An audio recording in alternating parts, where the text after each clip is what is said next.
Hello दोस्तों, हमारे YouTube Facebook में आप लोग के स्वागत है। नमस्कार, प्रणाम। मैं जुम्मन निषाद आप सबके बीच में बहुत ही सुंदर एक कहरवा नाच गीत जा रहा है। आप लोग सुने और कमेंट में ज़रूर बताएं कैसा लगा।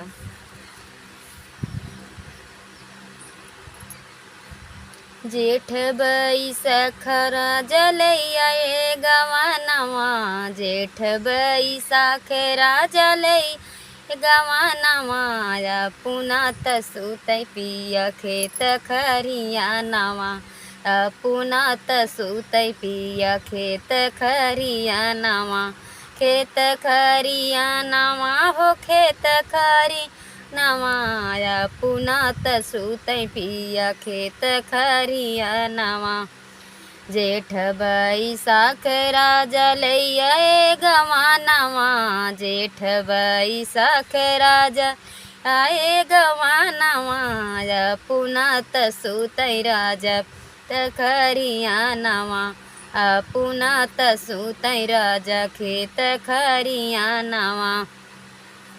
एक दिन बोलौ तू सासू पानी के बहानवा, एक दिन बोलौ तू सुपानी के बहानवा, पुना तसुतै पिया खेत खरिया नवा, दाएं हाथे कान दाएं हाथे कलर पकड़, बाएं हाथे कानवा, दाएं ते कलर पकड़ हाथे कानवा,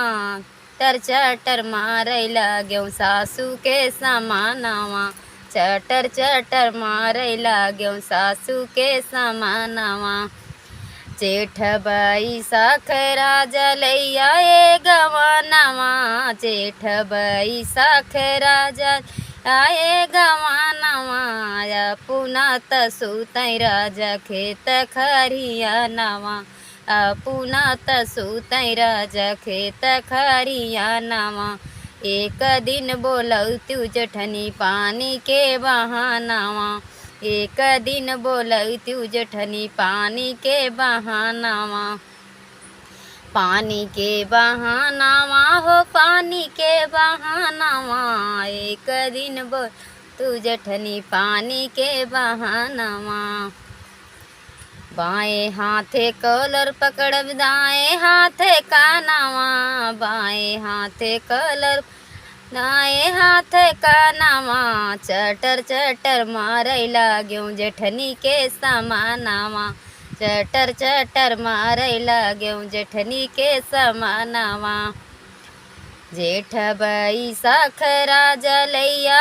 गवानवा, जेठ बैसाखरा जलैया गवानवा, पुना तसुतै राजा खेत खरिया नवा, पुना तसुतै राजा खेत खरिया नवा। एक दिन बोलौ तू ननदा पानी के बहानवा,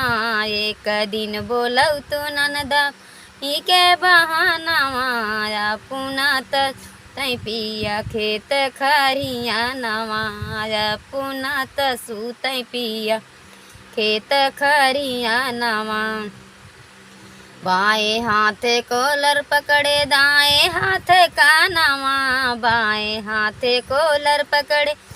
हाथे कानवा, चटर चटर रै लागे ननदी के समानवा, चटर चटर मारै लागे जेठनी ननदी के समानवा, जेठ बैसाखरा जलैया गवानवा, जेठ बैसाखरा जलैया गवानवा, पुना तसुतै राजा खरिया नवा, पुना तसुतै राजा खेत खरिया नवा।